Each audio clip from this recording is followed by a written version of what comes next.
मैं हूं प्रवीण और आप देख रहे हैं जी न्यूज इंडिया। आइए देखते हैं आज के मुख्य समाचार विस्तार से।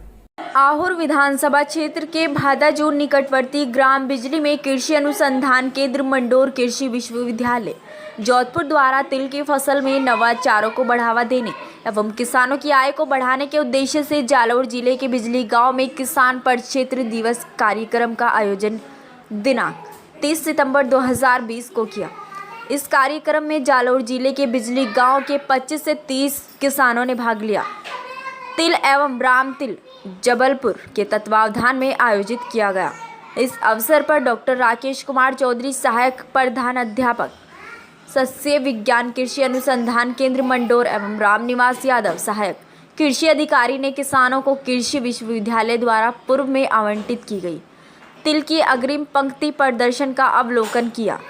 किसानों ने कृषि विश्वविद्यालय द्वारा दी गई उन्नत किस्म RT 351 व उत्पादन तकनीक को सहारा एवं गांव के अन्य किसानों को भी जानकारी दी गई।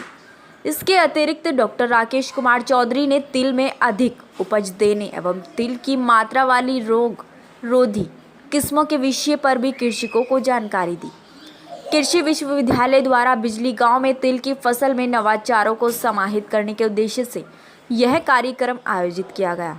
इस कार्यक्रम के दौरान श्रीमती सीमा यादव, प्रयोगशाला सहायक व किसान भाई केवल राम चौधरी, धनराज चौधरी, गोबर राम चौधरी, नरपत सिंह, जसराज, आशा राम, अंबा राम, राणा राम चौधरी, जगमाल सिंह सहित कई अन्य बिजली के गांव किसान भाई उपस्थित रहे। कृषि विश्वविद्यालय जोधपुर में कार्यरत हूँ अभी इस समय। इस बार हमने क्या किया था कि जो आपका बिजली गांव है, जालोर डिस्ट्रिक्ट में पड़ता है, उनके किसानों की काफ़ी समस्या थी कि यहाँ का जो अपना तिल का पैदावार काफ़ी कम थी। पिछले 3-4 सालों से यहाँ फार्मर्स से हमने पूछा भी क्या दिक्कत है, तो उन्होंने हमें कई प्रकार के कारण बताए। उन कारणों को देखते हुए हमने इस गांव को FLD दी थी, फ्रंट लाइन डेमोस्ट्रेशन, और ये FLD हमारी एक्रिप सिस्टम के द्वारा दी गई थी। और ये भारतीय कृषि परिषद है, ICR है, उसके तहत ये हमारी FLD का बजट आता है, जो हम किसानों को उनके गांव में उनको कुछ वितरित करते हैं, फ्रंट लाइन डेमोस्ट्रेशन लगाते हैं। सर, उसके साथ साथ आप और क्या देते हैं तिल के साथ? जैसे आप तिल की बीज की थैली देते हो? हमने किसानों को जैसे यहाँ बीज, अच्छा बीज दिया यहाँ, क्योंकि पहले किसान पुराना बीज यूज करते थे। इसके अलावा किसान जो खाद देते थे, यूरिया और DAP, तो वो भी ये सही मात्रा में नहीं देते थे। तो इनको हमने वो सही मात्रा बताई और इसके अकॉर्डिंग खेतों में डलवाया। सर, अब की बार आपने जो दिया बीज है, खाद है, उससे किसान कुछ संतुष्ट हैं कि भाई उनको पैदावार कैसे मतलब हो रही है, कितना % एक्स्ट्रा हो रही है, इस चीज में क्या है आपको तो क्या बताएं? सर, उस चीज से संतुष्ट भी है। जैसे आप देख रहे हो, देखो एक इसमें चोकरदी किस्म बोलते हैं। जी सर। इसमें एक जगह 4 कैप्सूल लगते हैं। अच्छा। तो इससे इसकी पैदावार जो पुरानी इनकी जो वेराइटियां लगाते थे इस एरिया में, जी सर, उनसे 30 से 40% ज्यादा है इसमें। अच्छा।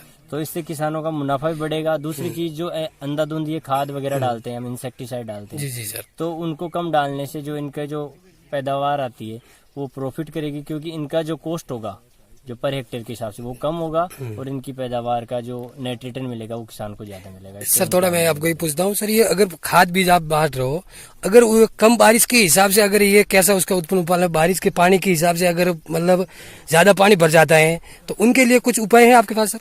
हाँ, इसमें जैसे कि हम कह रहे हैं, जैसे कुछ किसानों की मिट्टी में सल्फर की कमी थी, जी सर, तो उसके लिए हमने जिंक सल्फेट भी दिए कुछ किसानों को। और इसके अलावा जैसे किसानों को हमने कहा कि आप बिजाई लाइन से करो।